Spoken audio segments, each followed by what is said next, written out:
បាទជំរាបសួរក៏ដូចជាសួស្តីទៅដល់បងប្អូនទាំងអស់គ្នាដែលតែងតែចូលចិត្តស្រាវជ្រាវនៅក្បួនបុរាណខ្មែររបស់យើងថ្ងៃនេះ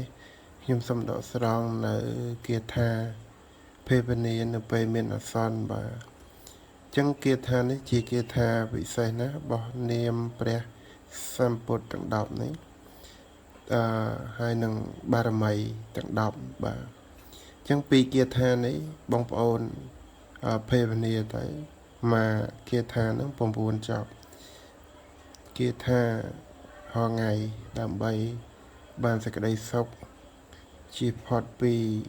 អន្តរាយទាំងពួងចឹងគាថានេះខ្ញុំ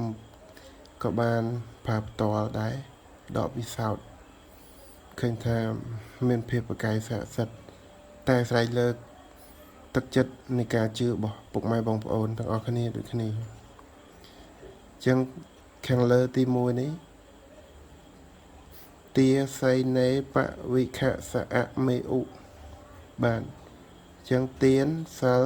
នេខាបញ្ញាវិរិយៈខន្តីសច្ចៈអធិដ្ឋានមេត្តាឧបេក្ខាចឹងទានចឹងនេះទោះបារមីទាំង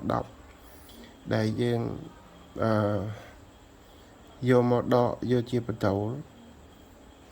ភេវនា9ចប់ទៅហើយខាងខំនេះអសង្វិសុឡូអបុសពុភៈបាទអរហង្គសម្មាសម្ពុទ្ធធោវិជាចនៈសម្បណ្ណោសុគតោលោកវេទោអនុត្រោពុរិសធម្មមេសារថិសត្ថាទេវមនោសានពុទ្ធោភគវាបាទនាមព្រះសម្មាសម្ពុទ្ធចឹងភេវនា9ចប់ដូចគ្នាចឹងពីរគាថានេះជាគាថាពិសេសចឹងសម្រាប់អ្នកមានជំនឿជឿយកទៅភេវនានឹងបានសេចក្តីសុខសូមអរគុណបាទ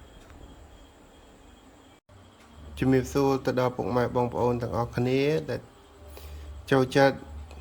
នៅក្បួនដំណើរបុរាណខ្មែរយើងបាទដែលបុព្វបុរសដូនតាខ្មែរលោកបន្សល់ទុកឲ្យថ្ងៃនេះដែរខ្ញុំចែកម្លែកតាក់ទងជាមួយនឹងអាឋានកំណើតទាំង12ឆ្នាំបាទដោយពុកម៉ែបងប្អូនបានឃើញនៅក្នុងរូបនេះអញ្ចឹងយើងមានឆ្នាំទាំង12ហើយក៏មានគាថាសម្រាប់ចម្រើនខុសៗគ្នាដែរគាថានេះសម្រាប់នៅក្នុងក្បួនគេដាក់ថាសម្រាប់ឲ្យយើងសូត្រថ្វាយបង្គំរាល់ពេលដេកសូត្រភេវនាបាន3ចប់ហើយយើងអាចយកទៅសាក់ដាក់នៅស្មាឆ្វេងស្ដាំបាទយើងយកតាគាថាឆ្នាំរបស់យើងណាយើងកើតឆ្នាំអីយើងយកគាថាឆ្នាំហ្នឹងទៅបាទចឹងយើងមើលឆ្នាំរបស់ខ្លួនឯងមកឆ្នាំមួយណាបាទចឹងឆ្នាំជូតអ្នកមពតៈឆ្នាំឆ្លូវចភកសៈឆ្នាំខាចេបិសិគិឆ្នាំថោះអបាមច្ចបៈឆ្នាំរោងអសង្វិសឡោអពុសពុភៈឆ្នាំអសាញ់ទីម៉ាំងសាំងអង្គុចឹងយើងមើលមករហូតដល់ចុងក្រោយឆ្នាំកោបាទអិស្វាសុច